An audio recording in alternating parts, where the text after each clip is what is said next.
Oke, Assalamualaikum warahmatullahi wabarakatuh. Kita kembali ya di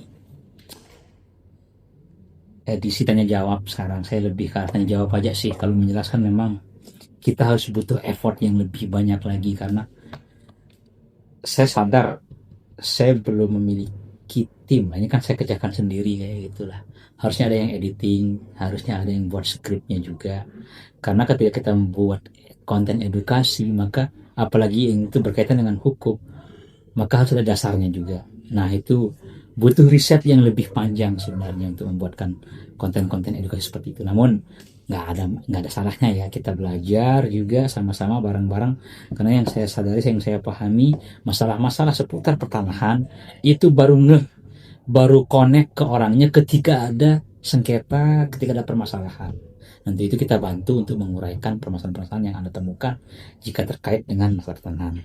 Sebelumnya yang belum kenal, saya Wahyu Sapar, saya staf di kantor pertanahan Kabupaten Lombok Utara. Hari ini saya mendapatkan chat dari teman saya yang merupakan operator ya. Mungkin beliau admin di Bank BRI kebetulan.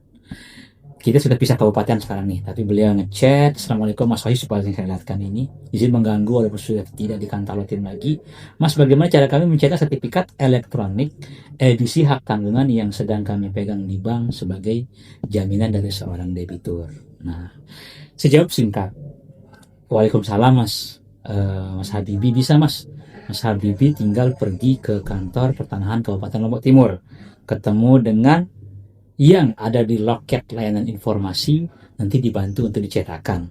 Entah yang mencetakkan itu admin kantor pertanahannya dan dalam masalah tekstualnya, atau enggak yang mencetakkan bisa cetakkan melalui alat mesin cetak kioskal kami menyebutnya. Tapi kalau di NTB ini baru hanya ada di Kabupaten Sumbawa dan di Kota Mataram. Tapi lebih lengkapnya kita akan jelaskan seperti itu. Oke, tadi itu openingnya. Kalau jawaban singkatnya, tinggal Anda datang ke kantor pertanahan dengan membawa KTP. Ini kalau untuk pemohon langsungnya ya, tapi kalau untuk si operator banknya cukup dengan menunjukkan sertifikat hak tanggungan yang sudah dicetakkan, oleh di aplikasi Anda masing-masing di Intan atau LPPN GeoID, dicetakkan menggunakan kertas F4. Nah, kemudian kalau dari saya sih membawa surat tugas dari kantor untuk minta tolong untuk dicetakkan di kantor pertanahan. Jadi minta tolong surat kuasa dari bank, kemudian itu dibawa ke kantor pertanahan, kemudian ketemu dengan orang-orang yang ada di layanan loket informasi, tunjukkan maksud, ceritakan maksud tujuannya itu, nanti paling diminta untuk mengisi permohonan, belangko permohonan, kemudian nanti akan dicetakkan melalui permohonan non PNBP. Artinya gratis. Mencetak sertifikat yang menggunakan secure paper, kami menyebutnya secure paper ya, untuk sertifikat elektronik ini ke kantor pertanahan itu layanannya sifatnya gratis, baik bagi dari pihak bank yang sudah melakukan hak tanggungan, pengikatan hak tanggungan, maupun masyarakat yang sudah melakukan pelunasan hutang tersebut dan mendapatkan sertifikat elektronik. Yang jadi pertama kan case-nya hak tanggungan ini, jika ada seseorang yang menjaminkan sertifikatnya untuk menjamparkan sejumlah dana, atau enggak dia ingin mencicil rumah KPR di perbankan menggunakan jasa perbankan, ya kan? Dan kemudian maka ditariklah sertifikatnya, ini kita bukan bahas sederhana ya, disimpan oleh bank. Jadi jaminannya sertifikat tanahnya tersebut, dan Anda akan menyetor setiap bulannya. Kondisinya kan gini, sekarang kan sertifikat sudah elektronik. Kalau dulu kalau masih manual, sertifikat yang hijau, yang analog seperti ini, ketika di hak tanggungan maka berkasnya akan dibawa ke kantor, akan diperiksa, nanti akan dicetakkan sertifikat yang agak hijau tua ini, namanya sertifikat hak tanggungan. Kayak gitu kan. Itu kan sebelum tahun 2020, karena saya ingat sekali waktu itu kalau di NTB 1 April 2020 pekerjaan ini mau dilakukan. Nah, sekarang sudah elektronik. Nah, sertifikat elektronik ini uniknya setiap edisi, setiap pergantian catatan, maka akan mencetak menggunakan kertas yang baru. Kami menyebut kertas ini dengan sebutan secure paper. Karena di sana itu ada pengamannya lah, ada barcode-nya dan ada nomor serinya. Itu yang paling penting.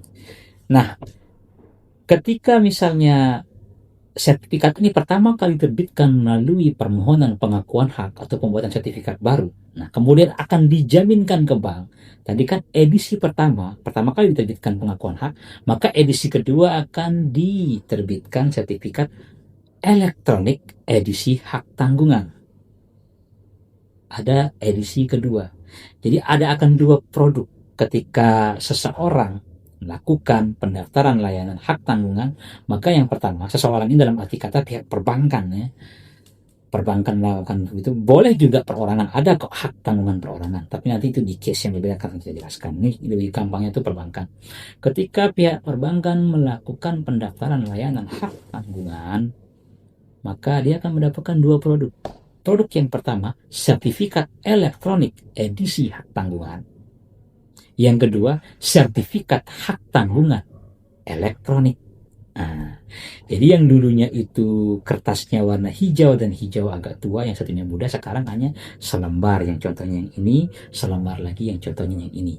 Nah, namun sertifikat hak tanggungan elektronik ini kan pengerjaannya di bank, munculnya di aplikasi bank.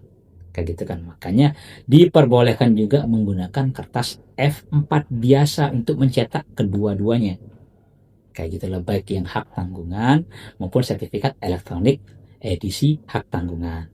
Nah, namun jika pihak perbankan ingin mendapatkan kertas edisi yang secure paper yang mempunyai barcode dan nomor seri, maka dengan membawa kertas cetakan F4 tadi, seperti penjelasan di awal tadi, ke kantor pertanahan, menemui petugas layanan informasi, membawa surat kuasa resmi dari pihak banknya.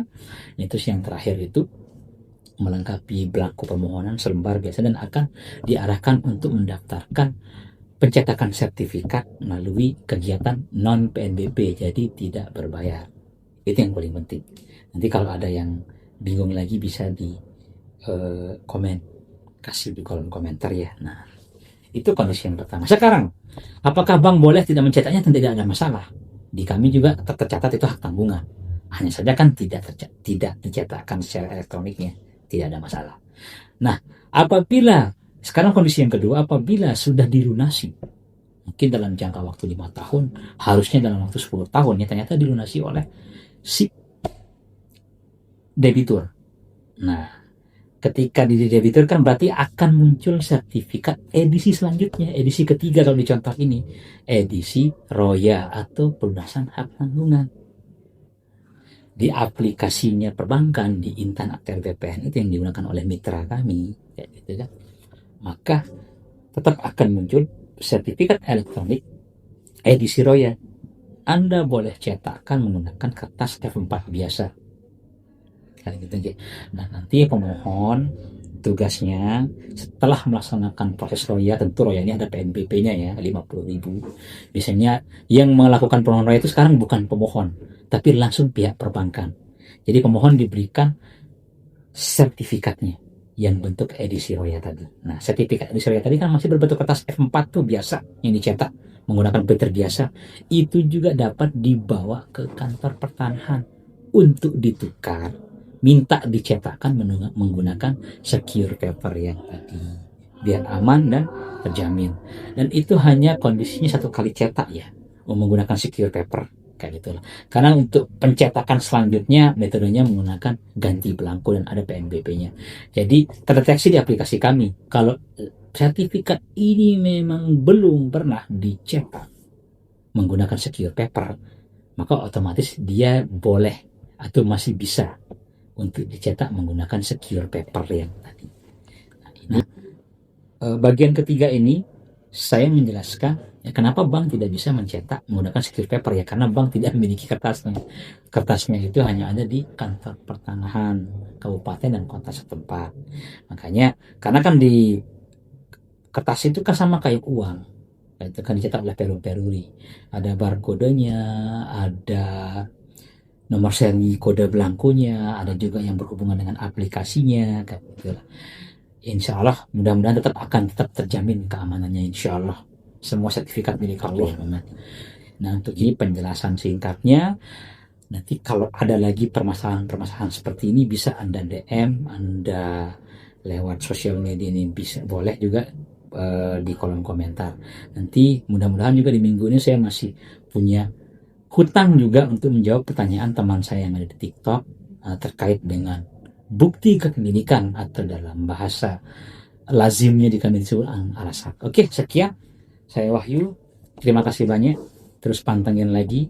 Bisa dilihat di Instagram, di Facebook, atau di YouTube yang lebih lengkap, lebih jelas pembahasannya. Oke, Assalamualaikum warahmatullahi wabarakatuh.